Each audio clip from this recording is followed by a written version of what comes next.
22 মে পাকিস্তানের সন্ত্রাসবাদী সংগঠন এবং ইসলামিক জেহাদিরা যেভাবে নিরপরাধ হিন্দুদের হত্যা করেছে তার প্রতিবাদ স্বরূপ এবং অপারেশন সিন্দুর এর সাফল্যে আমরা এখানে অঞ্চলে খালাইনের সর্বধর্মের লোক এবং বিভিন্ন এনজিও, রিটায়ার্ড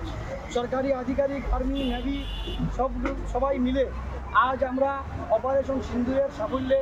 কামনা করে আমরা আজকে এই তিরঙ্গা যাত্রা করেছি। এবং এই তিরঙ্গা যাত্রায় আমরা ভারতের যশস্বী প্রধানমন্ত্রী বিশ্বনায়ক নরেন্দ্র মোদীজিকে আমরা ধন্যবাদ জানাই যে সুন্দরভাবে যারা আমাদের মায়েদের সিঁদুর মুছে দিয়েছিল, আমরা এটার প্রতিশোধ হিসাবে আমরা পাকিস্তানি জেহাদিদের সোহাগ উজাড় করে দিয়েছি। তাই আমরা ভারতীয় সৈন্যবাহিনীকে এবং ভারতের যশস্বী প্রধানমন্ত্রীকে আমরা ধন্যবাদ জানাই এবং আগামী দিনে এই দুষ্ট সন্ত্রাসবাদী সংগঠনকে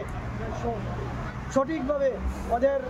জবাব দেওয়ার জন্য আমরা প্রধানমন্ত্রী নরেন্দ্র মোদীর কাছে আহ্বান জানাই, যাতে আমাদের একজন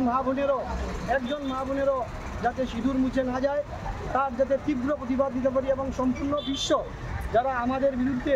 অহরহ ষড়যন্ত্রে লিপ্ত, বিভিন্নভাবে বিভিন্ন এনজিওর মাধ্যমে যারা আমাদের দেশে সন্ত্রাসী কার্যকলাপ চালানোর চেষ্টা করছে, তাদের আমরা দৃঢ় হাতে যাতে প্রতিবাদ করা হয় এবং শক্ত হাতে তাদের যাতে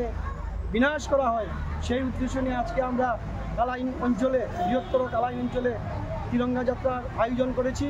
এবং এখানে আমাদের সর্বশ্রেণীর জনসাধারণ, বিভিন্ন এনজিও, বিভিন্ন মতাদর্শে বিশ্বাসী সবাই আজকে এই তিরঙ্গা যাত্রায়